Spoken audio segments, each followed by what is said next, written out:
Hello, infinite, eternal, sparkly, shiny consciousnesses. Thanks so much for dropping by.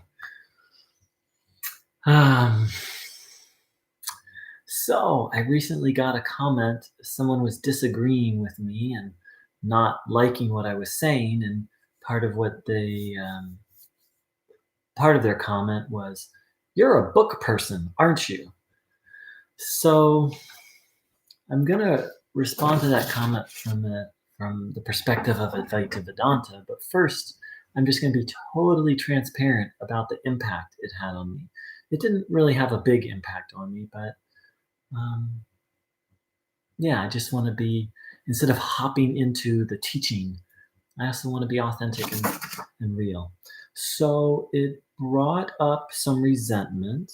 Um, What I just want to clear, it didn't bring up a lot of resentment, but brought up some little resentments that this person doesn't understand Advaita. They don't understand resent. I felt resentful that they didn't understand the history of Vedanta of Advaita. Don't I felt resentful that they don't understand that Advaita Vedanta requires a sharp mind. Had some fear arise about what people would think about making this video that I'm making right now. And I had some fear that people would judge me for being completely transparent. I was being selfish in responding to his comment by I was repeating over and over his comment and how I wanted to respond. Being selfish meaning being self-absorbed and not in the non-dual way. Hi, Saran. Not self-absorbed in awareness, but being self-absorbed in the ego. I was being self-absorbed by taking his comment personally. I was being a little defensive. I am partially a book person, and I was being a little defensive in that sometimes I'm overly a book person. I was being dishonest inwardly by thinking, "Oh, this is such a big deal," and obviously it isn't a big deal. And I was making this particular, I was being dishonest by making this person into a they. Like, oh, they think this or they think that, when actually he's just an individual. I don't know what his particular affiliations are. My part in this situation. So what I'm doing is from the 12 steps. It's called a 10th step where you take personal inventory of yourself. My part in all this, I I'm sensitive. Let's see. Uh, I have some charge from there have been a lot of nasty comments posted on this channel, and I still have a little charge about them. This wasn't a particularly bad one. Um, I'm sensitive about my past. I definitely was a nerd, and to some extent still am. So there's sensitivity about any implication, like, oh, you're a nerd, or oh, you're bookwormy. Um, my part is this person posted a comment. I responded to him, and then he responded again. So I'm I kept the conversation going. My part is I keep expecting people to agree with me or to dialogue in a respectful manner, and then when that doesn't happen, then I get upset. But I'm the one that has the expectation, even though reality has shown me over and over and over that with strangers on the internet, it's hit or miss. um, and I'm kind of in denial that the internet it's basically like posting a video on the internet and allowing comments is like walking through a minefield. Like, it's a lottery that you can either get really good stuff or really bad stuff, and that's the nature of it. So that's my just transparent how that comment impacted me.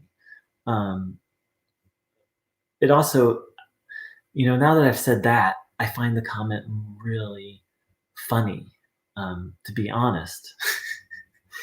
And it's really funny because my bookishness or my nerdiness has saved me from Neo-Advaita. It's because finally getting the wake-up call that modern spirituality in general, and specifically Neo-Advaita, is just bullshit, I started doing my research. I started studying, and I've been studying the Bhagavad Gita for years, but it all just came together. Um, it all just came together really over the last year of really seeing through the nonsense that Neo-Advaita is. And so my bookishness like saved me. It is saving me. I'm still in the process of recouping from Neo-Advaita and other modern spiritual things. um, so the other reason why I had to laugh at this comment is because only in the 21st century and probably the late 20th century would someone say that as kind of as an insult, especially in Advaita Vedanta. It has, and Vedanta in general, it has a very long-standing history of really valuing study. Obviously, you can overdo it. And obviously, the answer is not in study. And this entire tradition is based on um, a very sharp, discerning mind. And it doesn't mean you have to become a scholar, it doesn't mean you have to study. But this path requires the cultivation of a laser-like precision, laser-like precision. So throughout the history of Vedanta, study has been a primary part of this tradition. It's not the only. If I had a teacher like Ramana Maharshi at my side, I wouldn't really probably feel the need to study. I would just sit in the bliss he emanated, do the practices he suggested, and every now and then he would probably give me some verbal feedback, and mostly he'd give me a lot of intuitive nonverbal guidance, and everything would be great. But without the situation like that, without like a true master, and I'm not aware of a single modern teacher short of Amachi that's an actual master. I mean, a lot of these teachers are masters of deception, but master in the spiritual sense of the word. Without a true master or intense preparation, you need to study. And it's just part of the tradition. So the fact that this person um, would basically take a part of the tradition and then try and use it to insult me just once again shows you what we're up against in the modern, just forget modern, in the Neo-Advaita shtick. So that's my very bookish, nerdy response. And by the way, I laugh every day. I spend more time praying and doing yoga than I do reading, though I do read every day and I reflect deeply on it. Um, and I love to dance and sing. So, to the person who was trying to imply that I'm a bookish nerd, I say, and you're partially right. That's part of who I am. But it's not all who I am. Thank you so much for dropping by, everyone. And let's see if there's anything else I want to say. And thanks for saying hi, Saran. And to this person who called me, who just said what they said, thank you. It's um, it's not always comfortable or easy, and comments like that are really waking me the fuck up.